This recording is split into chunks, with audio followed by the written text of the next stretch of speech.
What does it take to make money on TCG Player? Honestly, very, very little. Today, I just got a card that was packaged by, it had the card in the middle, had two other cards around it. I just have basic force here. And they're open a sleeve with a piece of scotch tape over the top. And so to get it out, I had to get my, surgical extraction tool and cut it on either side and then like try to get the piece of tape off the top. I play with my cards. And so for the most part, I do some dirty collecting as well. Let me pull out my Shill Rudy slab. Check this out, man. Sexy. Look at this 9. And this is a Phyrexian Obliterator 9 etched foil. The odds that this stays in a slab over the next 2 years is basically 0. I'm for sure going to break this out and put it in some kind of deck. Anyway, sorry, I was trying to make the point that I'm a collector. All right, so because I play with my cards, I don't really, I buy near mint if it comes to me lightly played or whatever. I don't really care. Unless, of course, it's like very high value or whatever. But what's the point? The point is that there are some fools on TCG Player, man. There are some people that are struggling to just do the thing because it's not very hard. Selling on TCG Player is as simple as you make an account and you click on your account icon in the top right and you click on the I want to sell, I want to start selling. And then they start you at level 1 and you have a limited number of cards you're allowed to list. I think it's like 50, which kind of stinks. But then what do? You go to your binder, your collection binder. These are the cards that you're not playing with. And you open it up and you start listing them. And TCG Player, there's some tools that make it a lot easier to list. Once you get to level 4, you can use their app and scan and upload and that kind of thing. But before that, you can list the cards. You can look them up, search them, make sure you choose the right kind.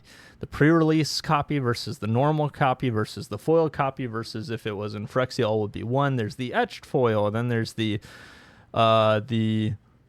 raised ink foil, and then there's the full art and the extended art. And anyway, it's the worst. But you list your cards, and then they start selling, and you get an email that says, "Hey, your card's sold." Then you pack it, hopefully better than the moron who shipped me my card. By the way, the card that I bought was Winnowing. Is this card good in a Convoke Khosla deck? The card reads 6 mana, 2 white, 4 colorless, Convoke. For each player, choose creature, then that creature sacrifices all other creatures that don't share a creature type with that chosen creature. I don't think it's going to be good. I think I'm going to play it once and give it up. Anyways, bought that card. So when someone buys a card from you like Winnowing, what are you going to need? Well, you're going to need some top loaders. You're going to need some sleeves. You're going to need a little bit of supplies. You can get down and dirty with it. I mean, if you put the card in a sleeve and you tape it to a piece of cardboard, that should work fine. You just want to do your best to make sure that the card won't get out and be all flimsy around in there. And that there's some kind of rigidity so that somebody crinkles a little bit.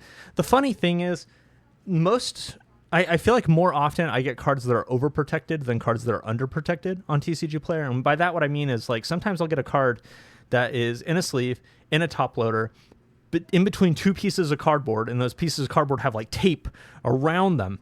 And it's what's going on? What do you think is going to happen?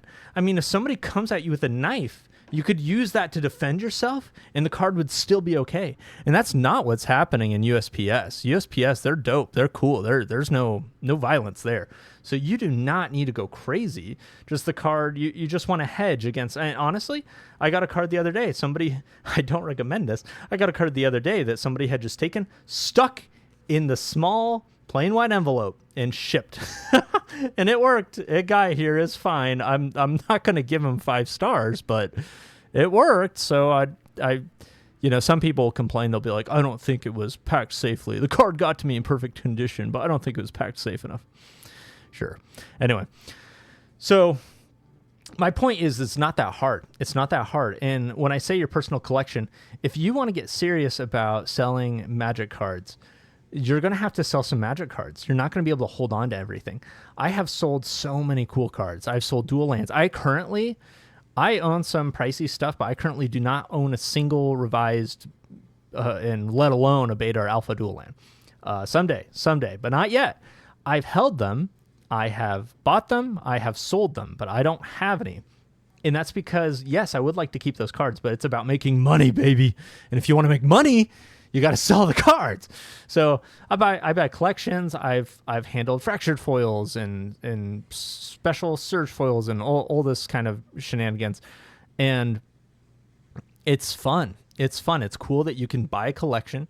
You can list the cards on TCG Player or on eBay. eBay's great too. eBay, you have to take pictures. People recommend eBay for cards that cost over, I think it's $300. If a card is worth over $300, if you list it on eBay, what happens is that when somebody buys it, you don't ship it to the person, you ship it to eBay. And eBay pays CGC, I think it's CGC, to authenticate the card. So what that prevents is that it prevents funny business, because otherwise, somebody buys a $500 card from you, you ship it to them, they get it, they say, hey, I don't want this, or I need a return, this is a fake. And you say, sure, whatever, return it to me. And then they return it to you, and then you open it, and it's the fake. It's the fake. They took the real one, and they kept it, and then they sent you back a fake. And that happens. That can happen on TCG Player.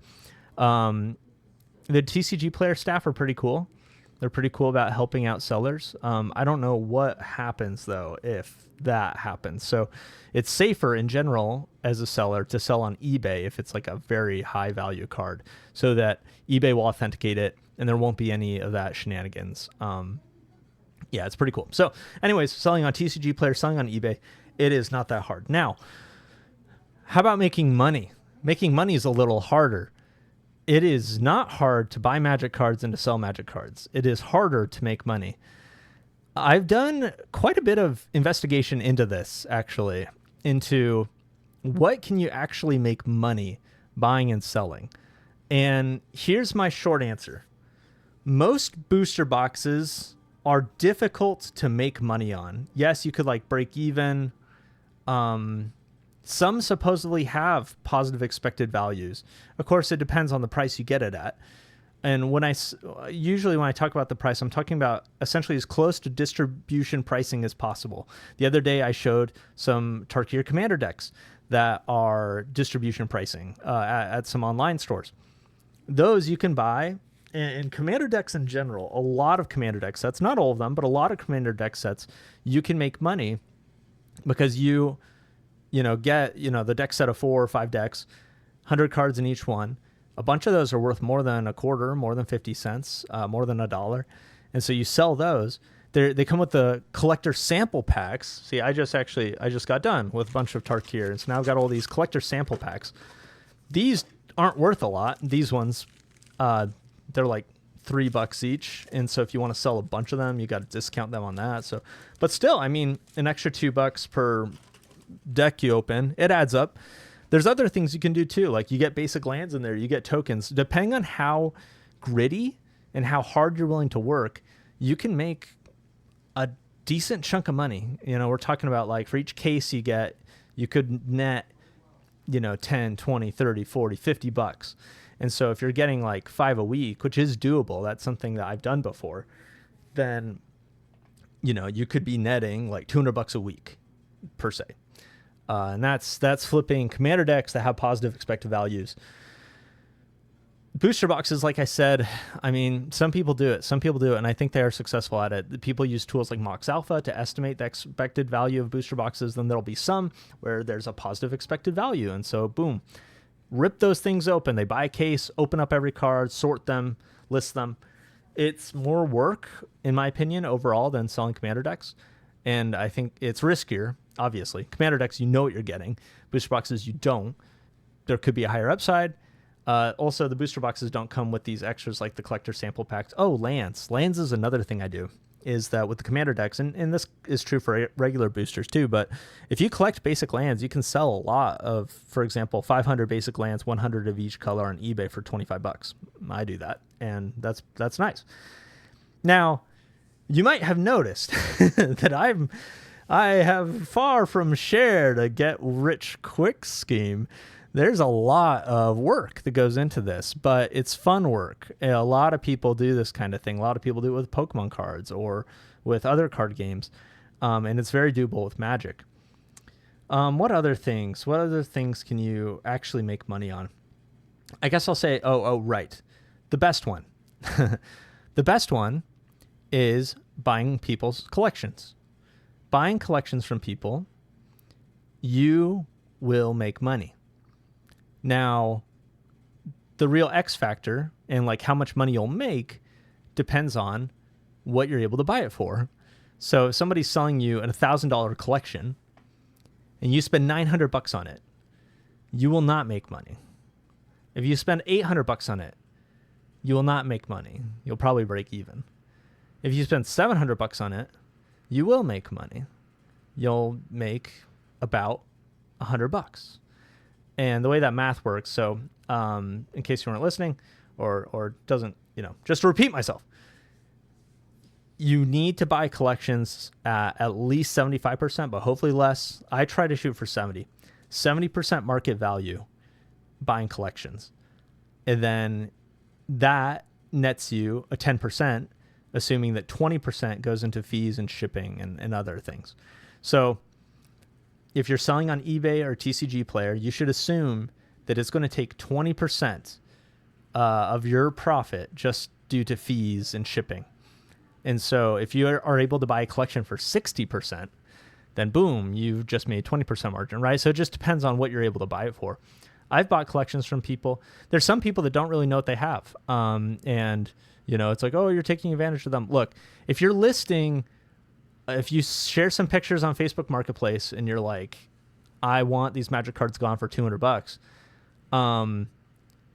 I guess you could reach out and say like, hey, actually, based on the pictures, I think that your collection, if you wanted to sell at 70% market value, you could actually sell it at $300 because there's $400 of cards in there or whatever. You could do that. So then they relist it, and then I would be less interested, and I wouldn't drive over there that night. And so, yeah, maybe you don't feel great about it, but if somebody is like, hey, I have this good that I'm willing to part with for this money, and I'm able to bring them that money, and they're able to look me in the eye and say like, thank you, this is great, I love this, I'm not asking questions. That's what I'm going to do. And so, yeah.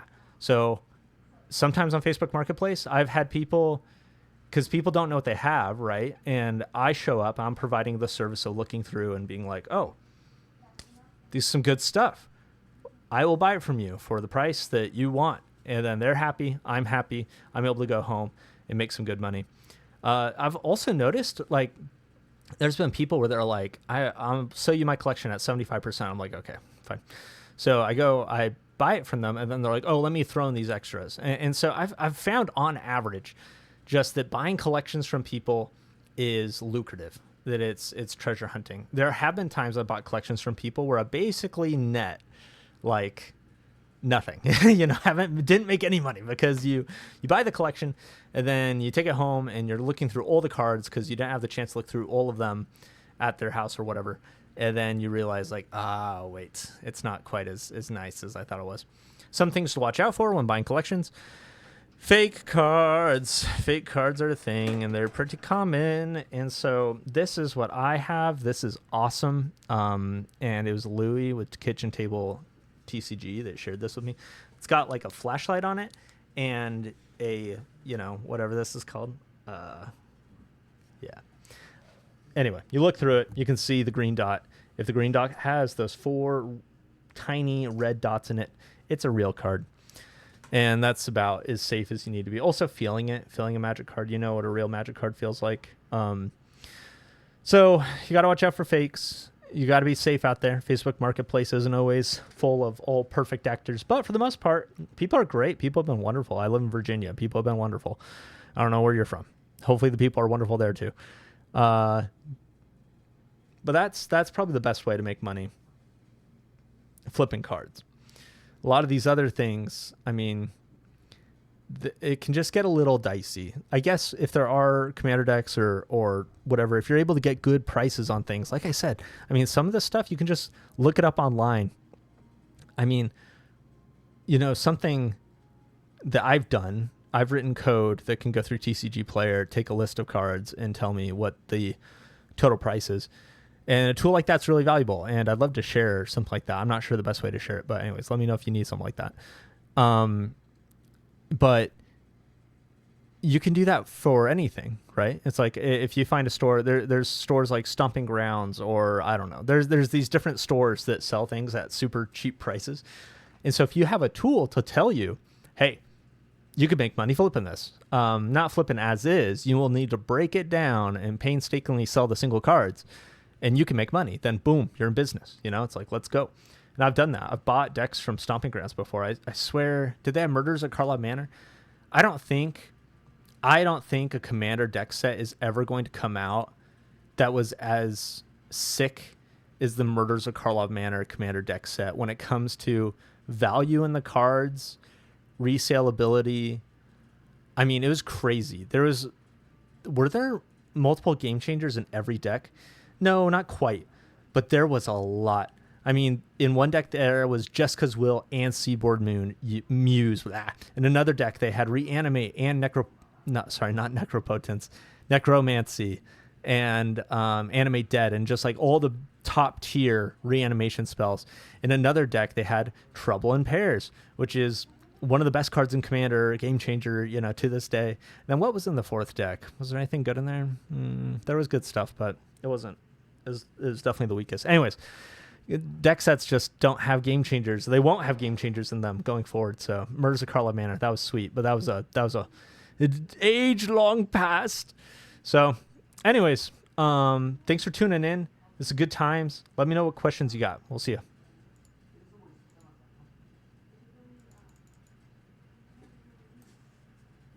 Okay, now we'll see you.